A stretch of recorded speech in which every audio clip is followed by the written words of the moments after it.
I want you to picture your morning today. Try to remember the very first sensory experience you had. Oh, for most people, it was probably the blare of their alarm clock. Right, exactly. The alarm clock. And then, maybe the low rumbling hum of traffic outside your window, the rhythmic dripping of the shower. The mechanical grinding of the coffee maker. Yeah, all of it. And eventually the sound of the voice you're listening to right now as you go about your day. We are just endlessly bathed in sound. We really are. And because it's so ubiquitous, we have this habit of ignoring it, right? We Right. just Yeah. treat it as passive background data. We do. But looking through the stack of research for today's deep dive, a completely different reality emerges. Like, sound isn't just something you hear. No, not at all. It is an invisible physical force that is actively rearranging your biology in real time. Yeah, the tendency is to view our ears as these isolated, highly specialized microphones attached to our heads. Like their only job is to feed auditory data to the brain. Right, just a one-way street. Exactly. But the reality presented in the literature is far more expansive. The entire human body operates as an acoustic receptor. Every cell, every organ, and every neural pathway is constantly negotiating with the pressure waves we call sound. And that negotiation is exactly what we are dissecting today. We have a huge stack of sources to go through with you. A really fascinating stack, honestly. Yeah, we are pulling from modern clinical research on vibroacoustic therapy, examining environmental data from acoustic ecology studies, and investigating those viral healing frequency internet trends you see all over YouTube. Plus, we're analyzing the underlying neurology of ancient Eastern religious sound rituals. Right. So our mission today is to cut through the noise, so to speak. We're going to explore the precise mechanisms of how sound physically interacts with your cellular structure, how it hacks your brain waves, and how you can apply this to curate your own environment. All while separating the hard clinical science from the internet mythology, which is so important. Super important, but to ground this, we should actually bypass the auditory cortex entirely for a moment. Yeah, I agree. To understand how sound alters mood or cognitive function, we first have to establish how it physically touches and propagates through human tissue. Okay, let's unpack this by looking at vibroacoustic therapy, or VAT. The medical literature details these clinical setups where patients aren't just, listening to music through headphones. Right, they're lying on specialized beds or chairs. Yeah, beds that transmit low-frequency sounds, specifically in the calm me to 120 hertz range, directly into their bodies. Which physically makes a lot of sense when you think about it. Well, yeah, the baseline physics check out. The human body is roughly 60 to 70% water, and sound travels about 4.5 times faster through liquid than it does through air. It creates this literal cellular massage that relaxes tissues. It's like dropping a vibrating pebble into a calm pond, except the pond is our internal organs. Right. But wait, I have to push back on the clinical efficacy of this. Oh, how so? Well, if the body is mostly water, couldn't I just stand next to a massive subwoofer at a concert? Or jump into a swimming pool and get the same cellular massage effect? That's a fair question. Like, why does it require a clinical device to manage pain? How does a physical vibration actually stop a biological pain signal? Is it just making me forget I'm hurting? It's definitely not just making you forget.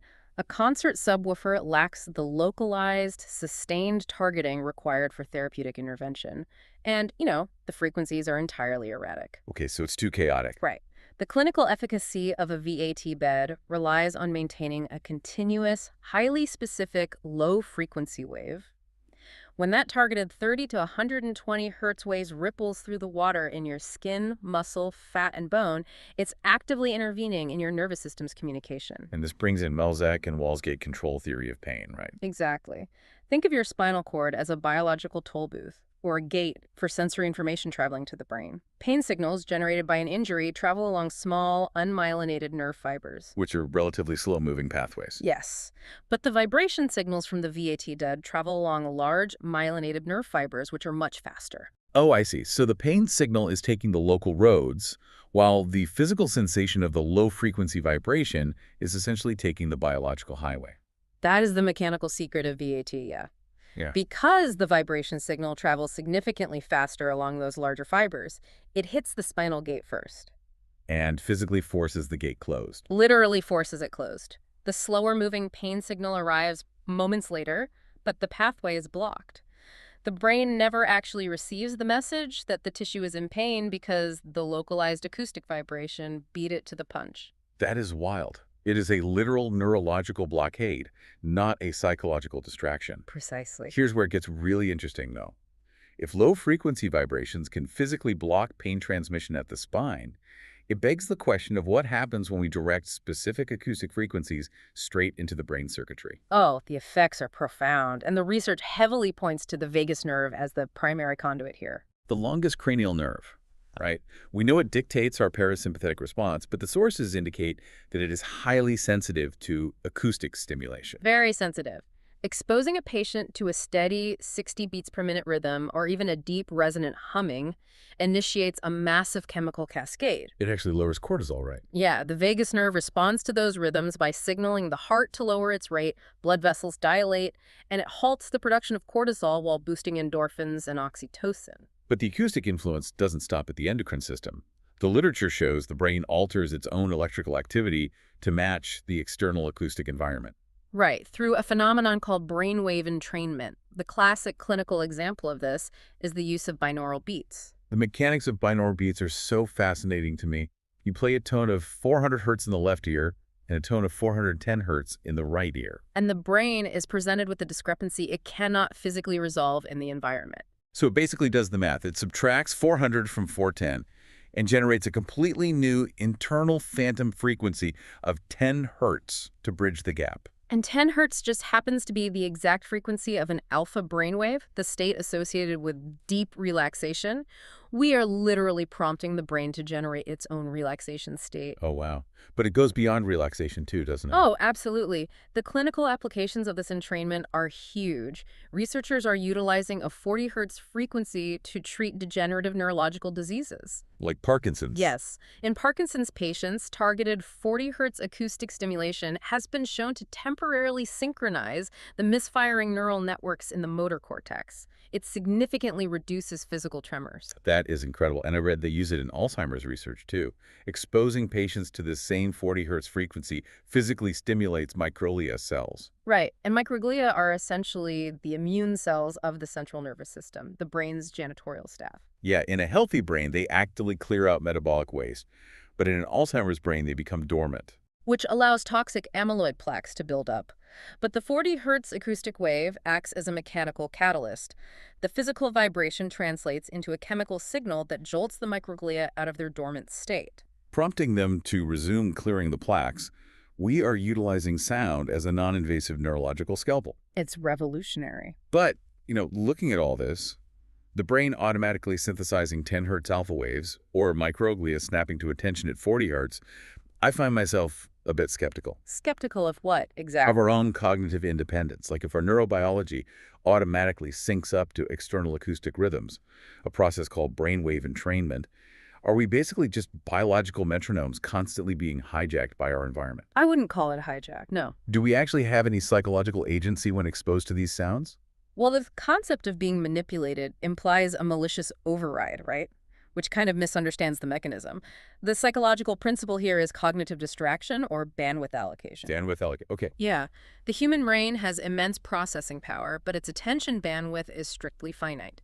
When you introduce a deeply complex spatial soundscape like layered overtones or dense classical music, the brain is forced to allocate a massive amount of its processing power to the auditory cortex. Just to parse the information, it has to pull resources from somewhere else to handle the auditory load. Precisely. And that's where the therapeutic benefit lies. The brain steals computational resources away from the limbic system, specifically the amygdala, which processes fear and pain. So it's not a hijack. It's just monopolizing processing power. Exactly. The brain literally lacks the bandwidth to deeply analyze a complex acoustic wave and maintain a state of high anxiety at the exact same time.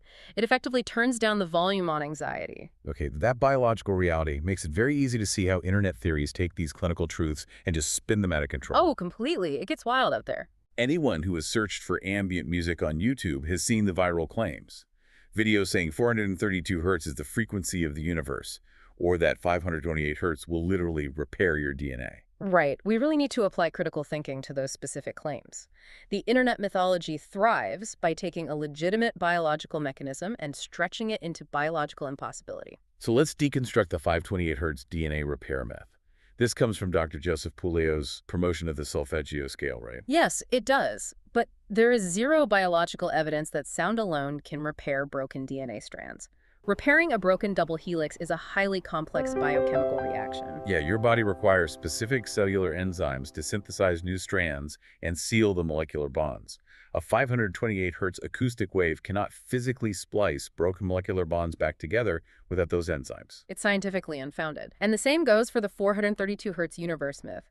Proponents claim 432 Hz is the natural resonant frequency of the Earth, tying it to the Schumann resonance. Which is a fundamental category error. The Schumann resonance is a 7.83 Hz electromagnetic wave generated by lightning strikes. Right, it's not a 432 Hz acoustic sound wave. It's an entirely different type of energy. So if these YouTube videos are selling me cellular repair, which is biologically false, should I just turn them off? Are they basically just acoustic snake oil? What's fascinating here is the nuance. The grand, mystical claims are false, but the science does show these frequencies still hold immense therapeutic value, just not for the reasons they advertise. Okay, how so? Well, a 2018 study from Tendo University in Japan examined that exact 528 Hz frequency. They found that just 5 minutes of exposure significantly lowered the participants' cortisol levels and chromogranin A. Which is a stress marker, right? And the sources also detail a 2020 study out of Italy focusing on ER nurses. They played 432 Hz music and it measurably lowered their heart rates and blood pressure. Yes. And the mechanism there is rooted in basic acoustics. Standard tuning is 440 Hz. Tuning down to 432 creates a slightly lower, warmer tone. Which stands in stark contrast to the sharp alarms of an ER. Exactly. That softer tone triggers the parasympathetic nervous system, signaling safety. Furthermore, we have to defend the immense power of the placebo effect and the safe space psychological mechanism. Oh, I see. If you consciously put on a 528 Hz track and tell yourself you're healing, your brain assumes it is safe. Right. It's an excellent mental health tool. The healing happens in your mind, which cascades down to your immune system. It's just not repairing molecular DNA directly. That makes so much sense. What's truly amazing is that while scientists are just now measuring these cortisol drops in labs, human beings have intuitively understood and used these acoustic tools for thousands of years. It really is a testament to human intuition. Take the Tibetan singing bowls and Buddhist bells. Their physical shape generates fundamental frequencies and complex overtones that create alpha and theta brainwaves. And rhythm plays a huge part too. The rhythmic tapping of the wooden fish in Buddhist chanting, for example.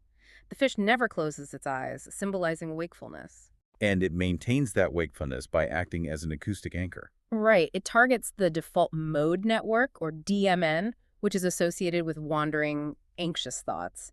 The tapping keeps the brain anchored in the present. And in the Hindu tradition of Nada Yoga, the yoga of sound, the deep vocalization of the OM chant creates physical vibrations in the chest that soothe the vagus nerve. Yes.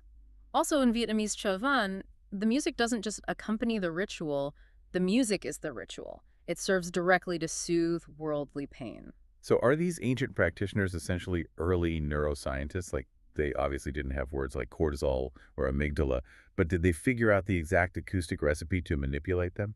If we connect this to the bigger picture, reducing these rituals purely to neurobiology misses a key point. As Buddhist texts emphasize, the sound itself is just a vehicle. Wait, what do you mean? Well, observing a bell ring and mindfully watching it fade into silence is a real-time lesson in impermanence. The acoustic physics facilitate the relaxation, but the true transformation comes from the mindfulness applied to the sound. Ah, so without the conscious awareness, a singing bowl is just vibrating metal. Exactly. That is a crucial distinction. But, we have spent all our time looking at curated, intentional sound. We need to examine the other side. What happens when the soundscape is chaotic, unintentional, and inescapable? Because if sound can heal, it can absolutely harm. Right. And the data on this is sobering. The WHO currently ranks noise pollution as the #2 environmental health hazard globally, right behind air pollution. Yes, and our biology hasn't evolved to process it safely. A 2024 study from Mainz University proved that chronic exposure to traffic and aircraft noise keeps your sympathetic nervous system permanently engaged. It triggers the fight or flight response. Yeah. The brain constantly perceives the rumble of a highway as a biological threat. Exactly. The body responds with a continuous release of adrenaline and cortisol, which spikes blood pressure and significantly increases heart failure and stroke risks over time. And the impact on sleep is devastating. The research showed that even at 40 to 55 decibels at night, which is basically the volume of a distant busy road, it physically alters your REM sleep cycles. Right. The brain is expending energy monitoring for threats instead of resting. Mm. And for children, chronic noise exposure actively impairs reading comprehension. And beyond the cognitive damage, we have the acute physical destruction of the ear. Chronic exposure to loud sounds, like 70 to 85 decibels over long periods, destroys cochlear hair cells. And those cells do not regenerate. That structural damage causes permanent tinnitus. So what does this all mean? Honestly, it sounds like living in a loud city is the auditory equivalent of passive smoking. We can't see the damage, but our cardiovascular system is taking a beating all day. This raises an important question. How can you protect yourself? The acoustic ecologist R. Murray Schafer did a lot of work on this. He coined the term soundscape, right? He did. He differentiated between lo-fi environments where sounds are a muddy roar and hi-fi environments where distinct sounds are clear. We have to curate our environment. So we want to give you an immediate, actionable takeaway today. If you use headphones to block out city noise, adopt the 60-60 rule. Yes, this is crucial. Listen at a maximum of 60% volume for no more than 60 minutes at a time. You have to give those fragile cochlear hair cells a period of silence to recover. It's highly effective at preventing long-term auditory fatigue. Well, we have covered an immense amount of ground today. We've journeyed from the physical vibration of our cellular water through the brain's alpha waves, debunked YouTube frequency myths, validated ancient religious intuition, and highlighted the hidden dangers of urban noise. And the central takeaway is that you are the architect of your own soundscape. Exactly.